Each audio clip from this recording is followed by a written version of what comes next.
Not a secret. I'm the first of color, you know? So I thought also it would be beautiful to bring something that was of our people.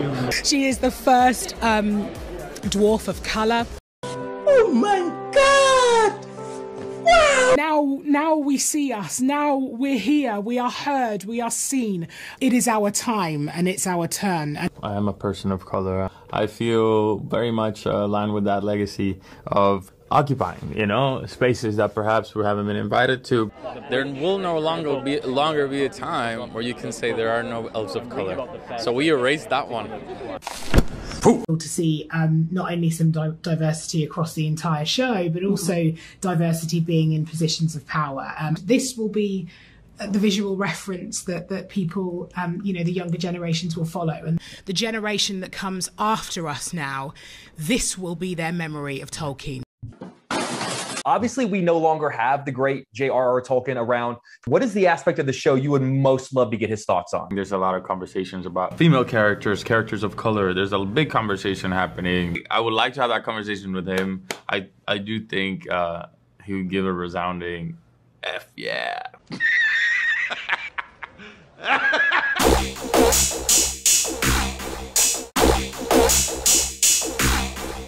Hey everyone, and hell to the fellowship. We thank you guys for tuning in. I am your nerdy normie reviewer, the Elvin Barber, and joining me today is lore loyalist himself, TC, the Token Cripple. What is up? Not much. I'm feeling good though. Good. We are those guys. Today we're talking Rings of Power, because it wouldn't be a podcast unless, 1 week we talked about Rings of Power. Found this article on Bounding. I'll put the link in the description box below. Amazon executive Vernon Sanders doubles down on diversifying Middle Earth for the Lord of the Rings of Power Season 2. It says, in a brief interview with Deadline, Sanders was asked from the Season 2 cast edition announcements. So far, it appears that you are continuing to bring diversity to Middle Earth. Can you speak about that and tease more familiar characters from the lore that we can expect? And he says, the series continues to cast from all around the world. We think that represents the show that we created in Season 1, and we're doing the same thing for Season 2 because it was so successful. We're trying to find the best actor for the role. Yes, sir. TC, what are your thoughts?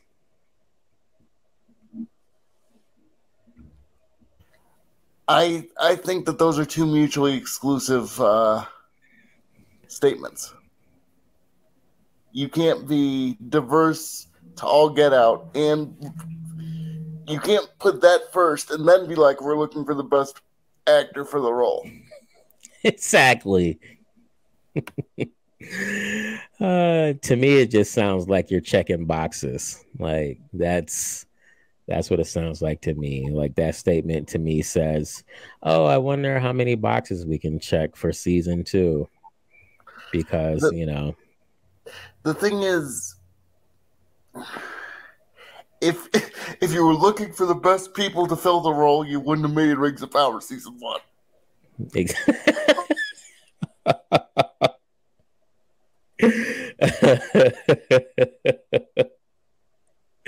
That is a valid fucking point.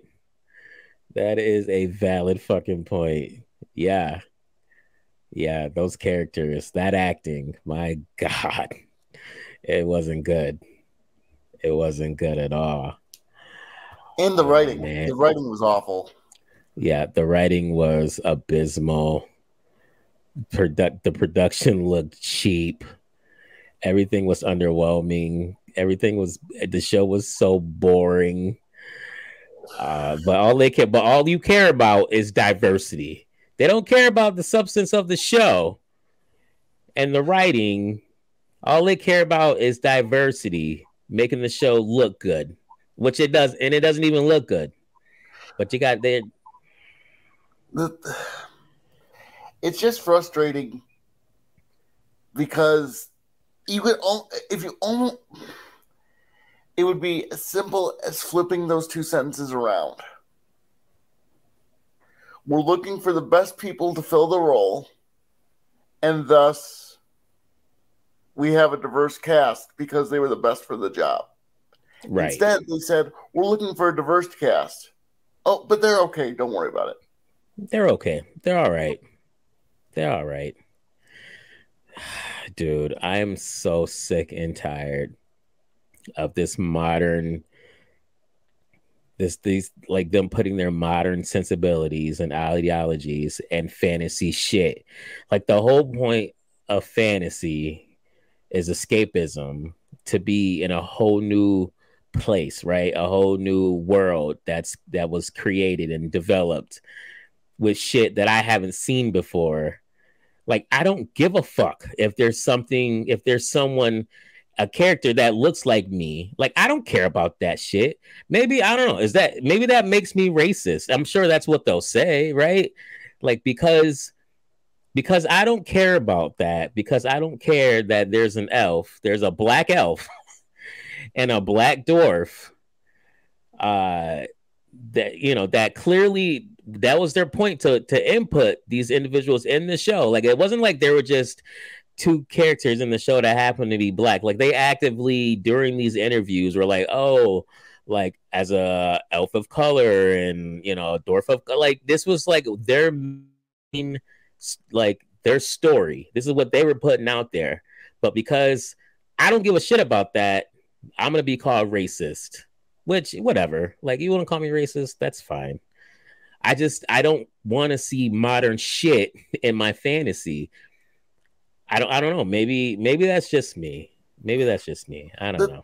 The thing is, first of all, Middle Earth A is supposed to be based on England. Like, that was the point. That was right. Why Tolkien wrote it. A. And B, they weren't concerned about the story. They were never concerned about the story. Because that if they were concerned about the story, they would have spent more than 5 minutes writing it. Correct. They would have had concern for space and time and not just throwing member berries. Remember when Gandalf had the moth? Remember when Gandalf said, "You shall not pass"? They don't care about the story. They don't care about the lore. They don't care about anything. They just want modern sensibilities shoved down your throat in every conceivable way, and it's every conceivable way. Yeah. Plus, they're ableist. The guy who twisted his ankle, they were going to leave it behind. Oh man, dude, those Harfoots did not give a fuck, man. They were like, fuck that guy.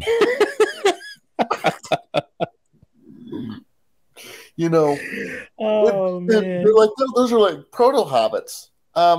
Last time I checked, and I watched Fellowship relatively recently.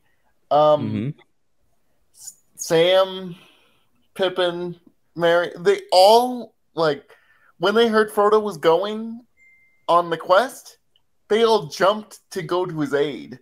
Yeah. They weren't just like, we're in Rivendell, we're fine. They were like, you're not going without us. I think the Harfoot would be like, we're just going to stick in Rivendell. It's fine. Yeah, the Harfoots would have wanted no part of that quest.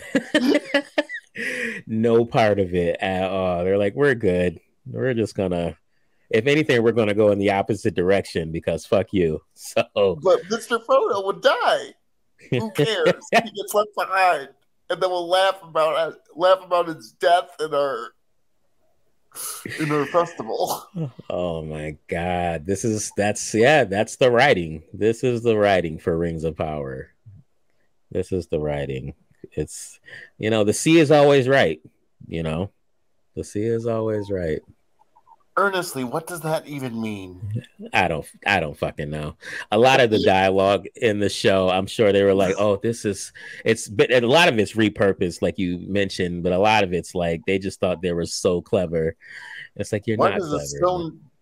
Why does a boat float while a stone cannot?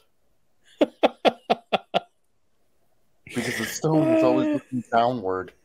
Oh my god! Don't Like, try to what does that find. even mean? Don't try to find something deep in something that's not there. Like now you're trying to pull shit out of your ass. Like that's all that. That's all that was. Metaphors are fine, but at least have them mean something. Jeez. Yeah, precisely. You know what we got to do? We got to review the actual Peter Jackson Lord of the Rings movies. We should do that. Like just one. I would love it. I would love it too. I think we got to plan that out, and maybe we'll do like a live review of those movies. Sounds good. To just be a nice palate cleanse, so to speak. Actual good writing with actual concern for story and character.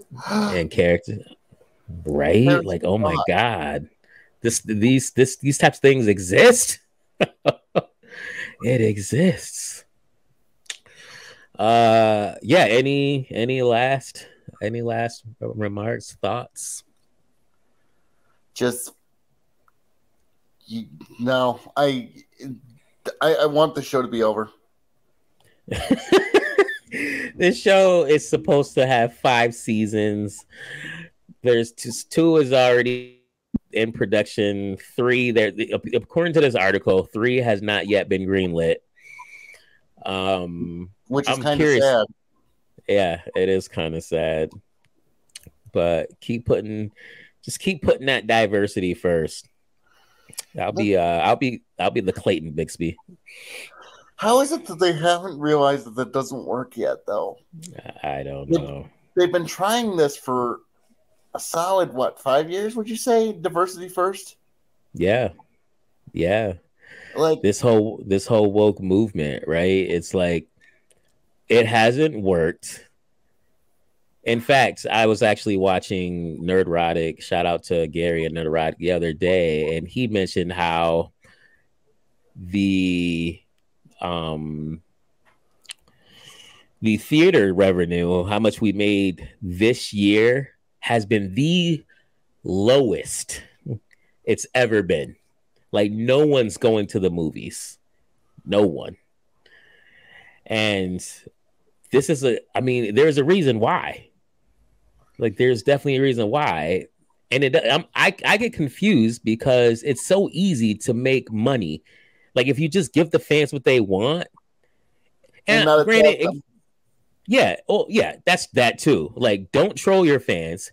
Even if you wanted to do something slightly different, okay. But if those core values are there and you're like as close to the lore as you can be, like, the fans are going to appreciate that, right? They appreciate earnest effort. Exactly. And you're as much as I made a joke about them being ableist and leaving the guy behind who twisted his ankle, I don't want them to suddenly have wheelchairs. No, earnestly. I know. I don't want that. That's not what this. Yeah. It upsets me. No, it's very upsetting because it's like these are like easy layups that you like, easy money on the table that you're just not even paying attention to. But you want to keep putting out the garbage, that's fine. Like, we'll all keep reviewing it, and we'll But the thing is, it's not like it's hard. All you need to do is just not troll your fans, don't treat them like pieces of crap, and try and figure out what they want and give them what they want. There you go. And if you make an earnest effort and you stumble, that's fine. People know you made an earnest effort.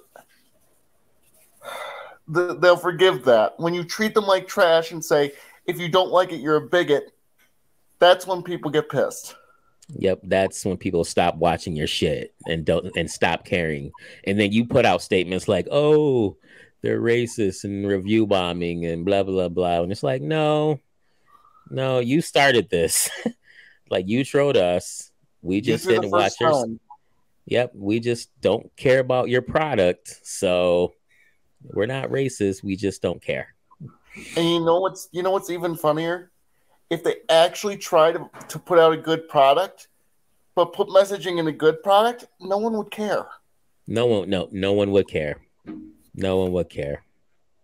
It's the fact that they're putting the message before the quality of the work itself. That's all. That's the issue. That's the problem in a nutshell. That is a problem in the nutshell.